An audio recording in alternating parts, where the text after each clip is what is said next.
이스라엘에게 편박과 분율이 있을지어다. 이후로는 누구든지 나를 괴롭게 하지 말라. 내가 내 몸에 예수의 흔적을 지니고 있노라. 형제들아, 우리 주 예수 그리스도의 은혜가 너희 심령에 있을지어다. 아멘.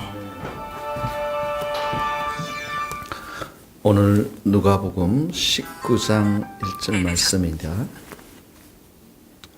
누가복음 19장 1절에서 10절 말씀.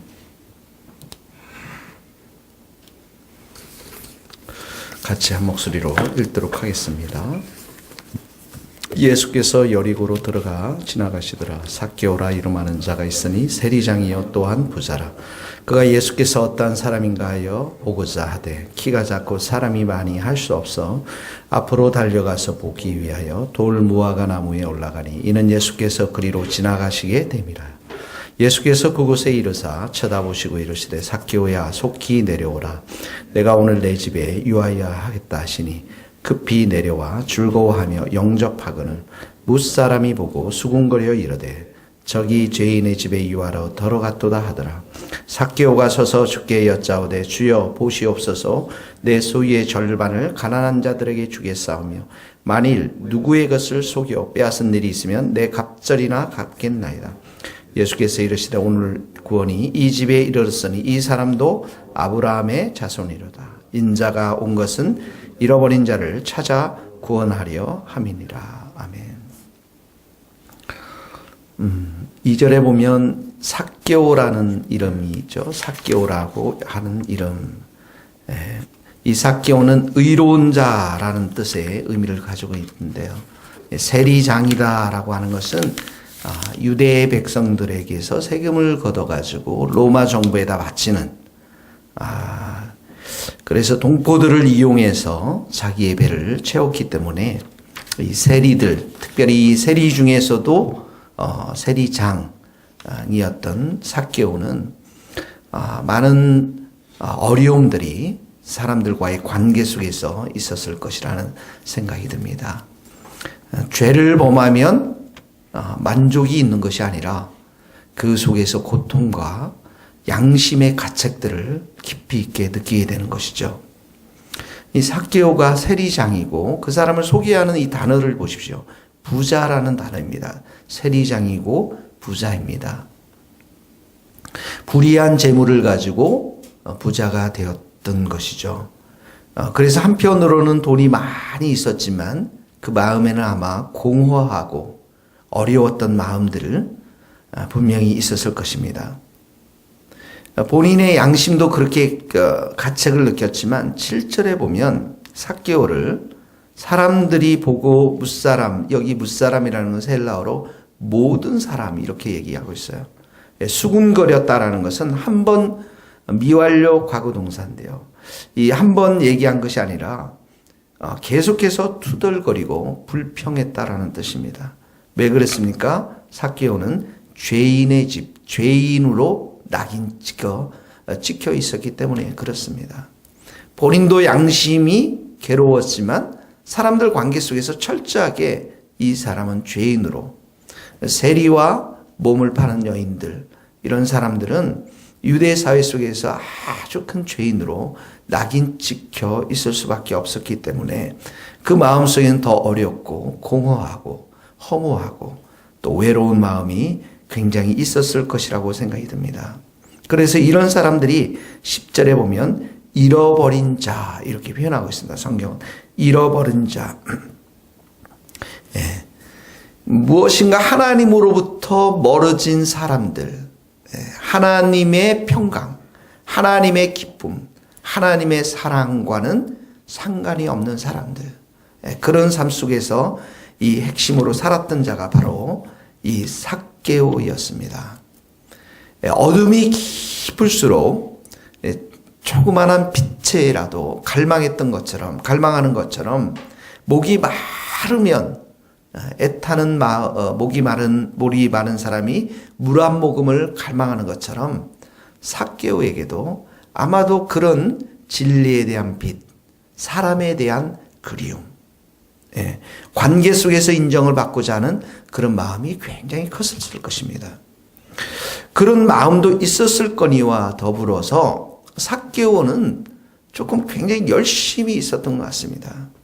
3절에 보시면 예수께서 어떠한 사람인가 하여 이렇게 예수님에 대한 많은 지식이 있었던 건 아니었던 것 같아요. 그러나 그 예수님을 향해서 찾고자 하는 열정, 열심, 3절에 보면 보고자 하되 이렇게 나왔어요. 보고자 했고, 근데 키가 작아서 못 보죠. 4절에 보면 앞으로 달려갔습니다.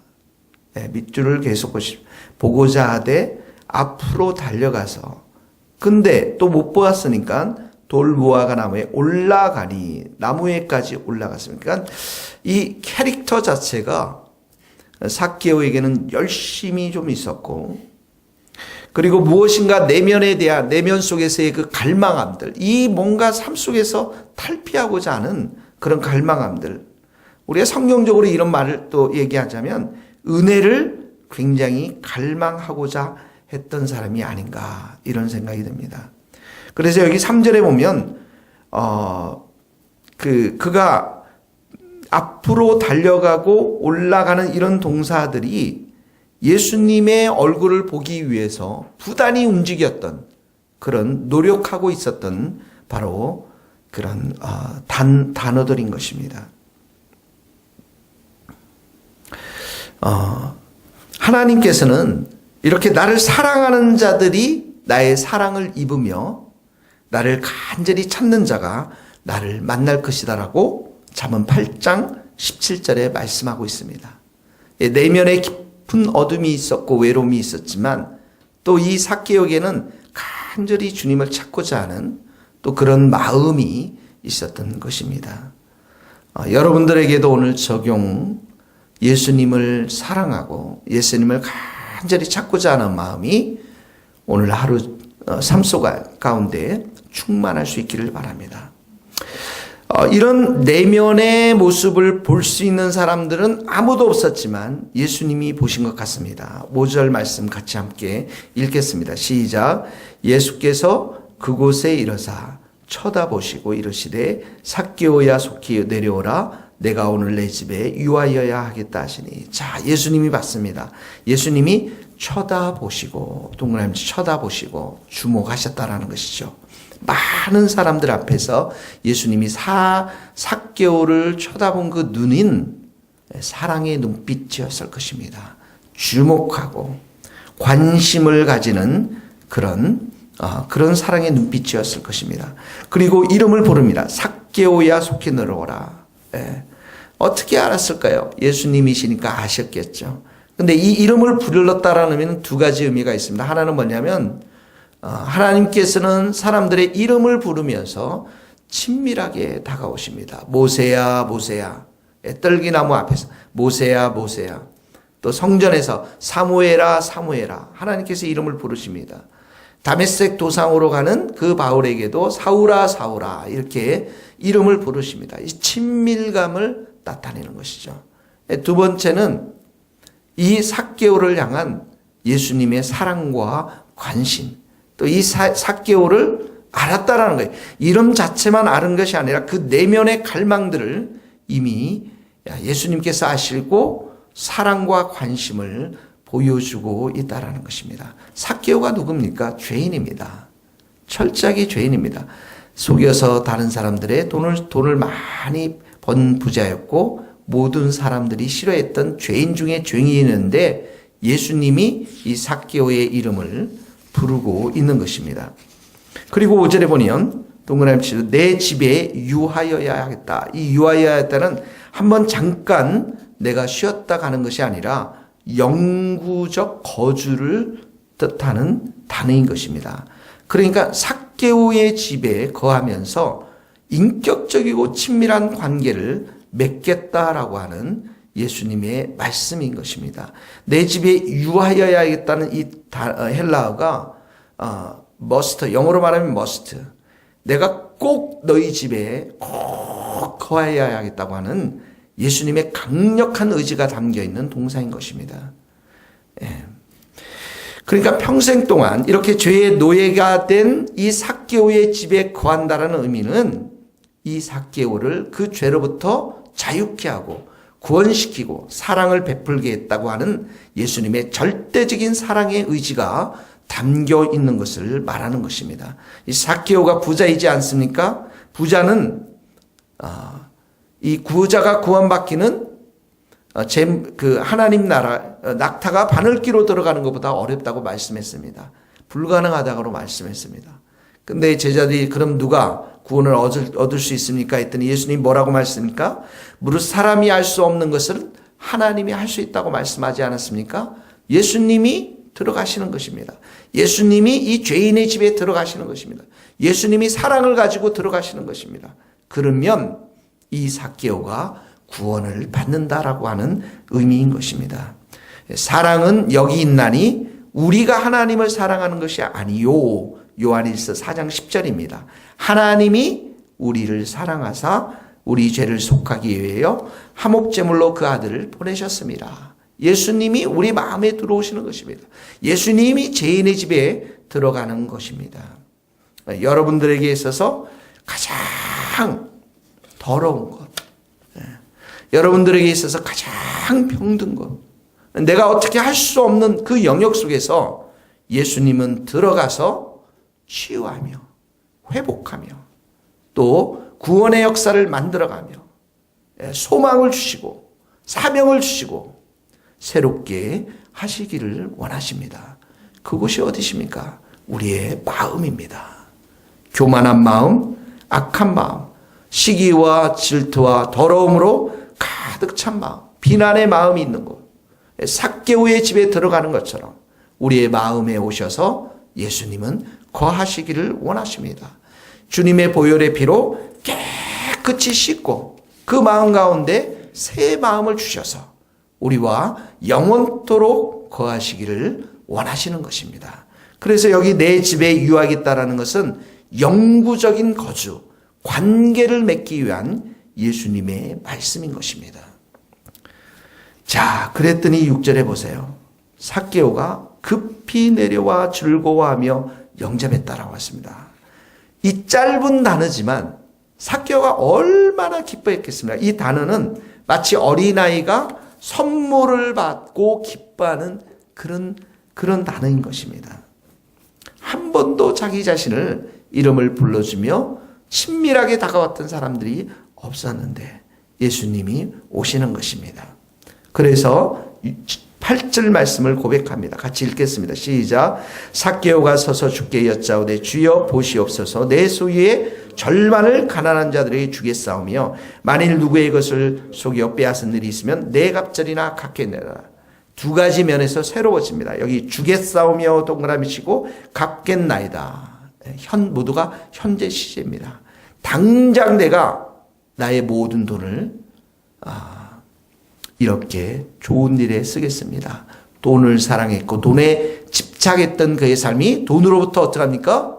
자유케 되어지는, 죄와 사슬의 사슬이 끊어져 버리는, 그래서 재물에 대한 그 노예로부터 해방되어지는, 예수님이 여러분의 마음 가운데 들어오시면 죄의 사슬을 끊어내시고 해방과 자유를 주시는 것입니다. 두 번째로 보면 여기 보면 가난한 자, 그 다음에 누구의 것, 동그라미를 치고 사람에 대한 태도가 변화됐습니다. 자기 이익의 관점에서 사귀었던 이 사람이 아니라 이제는 그들에게 사랑을 흘려보내고 은혜를 흘려보내고 예수님의 생명을 흘려보내는 것입니다. 자, 5절에 이렇게 예수님의 은혜의 역사가 들어오니까 8절에 어떡합니까? 사람이 완전히 변화되어지는 것입니다. 사도행전의 2장에 가면 성령의 불이 임하니까 사람들이 완전히 변해져서 재산을 공유하고 자기가 가지고 있는 모든 재산을 팔아서 필요에 따라 나누었으며 모이기를 힘쓰며 다 함대히 복음을 전하는 삶이 변화가 되는 것입니다. 우리가 이곳에 이런 곳에 소망이 있는 것입니다. 우리의 열심도 있지만 그러나 그 열심을 뛰어넘는 예수님의 사랑, 성령의 불의 역사, 이걸 통해서 우리의 사람들은 이렇게 삶이 변화되어지는 것입니다. 그래서 9절에 보면 오늘 구원이 이 집에 이르렀으니, 자, 7절에 보세요. 죄인의 집이었지만 구원의 집, 예수님의 집으로 완전히 바뀌었습니다. 아브라함의 자손이라는 것은 이 사람도 영적인 하나님의 자녀가 되었다라는 것입니다. 예수님이 오시면 성령의 불이 임하면 이렇게 인생은 완전히 변화될 수가 있는 것입니다. 오늘도 예수님이 성령이 여러분들 가운데 충만히 임할 수 있기를 주의 이름으로 축복합니다. 그 사랑과 은혜를 믿지 않는 많은 사람들이 흘려보낼 수 있기를 주님의 이름으로 축복합니다. 기도하시겠습니다. 하나님 감사합니다. 우리는 연약하고 부족하지만 주님께서 우리의 마음 가운데 오셔서 우리를 새롭게 하시고 진리로 새롭게 하시고 은혜로 새롭게 하시고 성령으로 새롭게 하실 수 있음을 믿습니다. 주님, 우리가 주님의 그 큰 사랑과 은혜가 필요합니다. 아니 그 사랑을 어제도 오늘도 영원히 부어주실 줄 믿습니다. 그 사랑과 은혜를 따라 오늘도 살아가게 하시고 그 사랑과 그 생명을 우리의 주위에 가난한 자 또 많은 사람에게 흘려보내는 우리의 인생이 될 수 있도록 축복하여 주옵소서.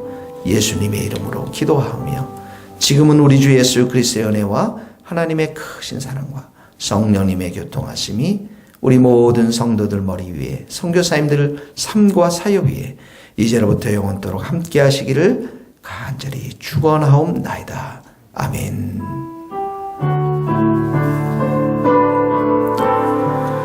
감사합니다. 인사 좀 나누겠습니다.